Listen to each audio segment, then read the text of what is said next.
Hi guys, it's Rayanne. Welcome to my channel. This is all about mental health and fitness and creating the life you love. Today we're going to work on 2 techniques that are going to help you with your distressing situations, something that gets you emotionally just fired up and you need to calm down before you make the next step. So we're going to work on those 2 techniques and let's just dive right in.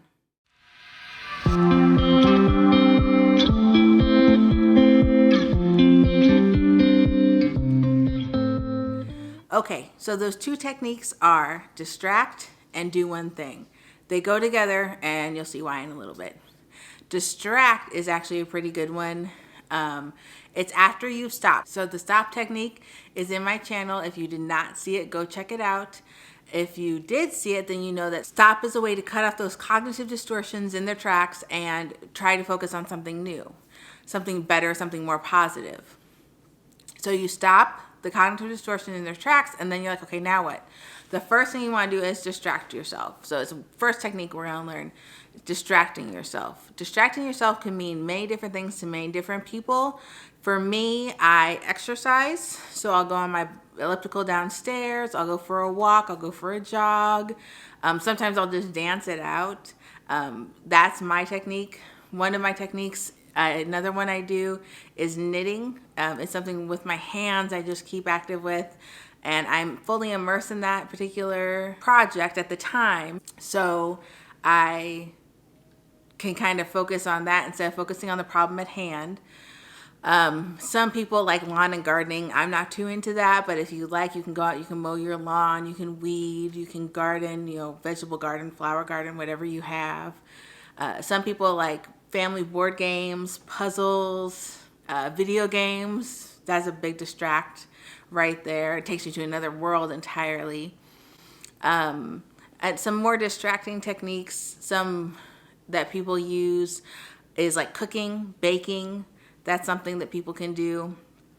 The point is to find maybe 5 or 6 things that you can do where you are completely immersed and completely focused on the task at hand.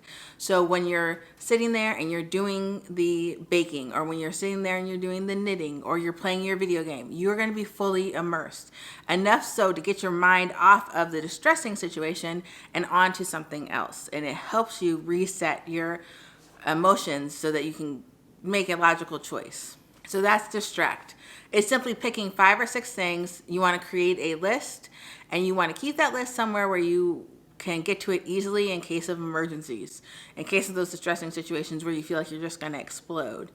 You sit there, you go to your list, and you find one thing, which brings us to the next technique, do one thing.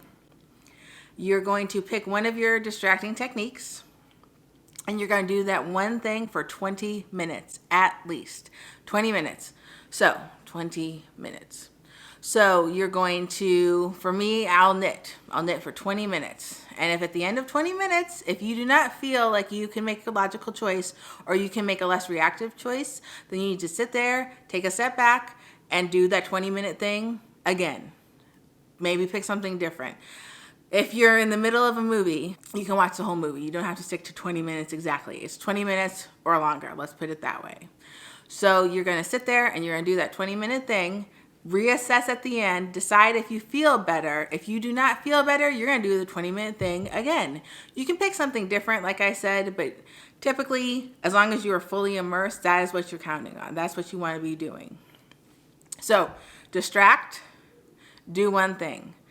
We've stopped our cognitive distortion. Now we're distracting ourselves because we're emotionally charged up. We need to take a step back and just kind of calm ourselves down.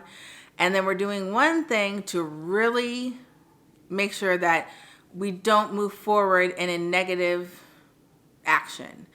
The best way I can describe this, or the best thing about this, is that we do not move forward in our old ways of doing things. We don't react, we don't blow up, we don't, make a bad tweet, yell at someone, hurt ourselves by, eating the gallon of ice cream or whatever the case may be.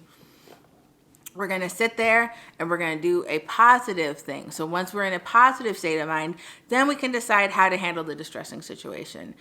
It's a way to reset our minds, reset our emotions so that we can feel like we can make the next best step instead of the wrong choice, which we typically have done in the past. Again, distract, do one thing. Those are the two new techniques that I am teaching you guys today. It's important because these will help you create the better life that we're all hoping for. This is it for today. It's just kind of a short one, but hopefully you liked it. If you did like it, hit the thumbs up down below, subscribe, get those notifications for my channel. All those wonderful things that you guys know how to do on YouTube, go ahead and do those things. I will be coming out with more content, as I said, more tips from The Decider. Again, this came from this book, The Decider, and the laminate that came with it. You make a choice, you decide what technique you're going to use, and then you go forward with it instead of going forward with the negative things that we've done in the past. Again, thank you so much for watching, and I hope you have a good day. Bye.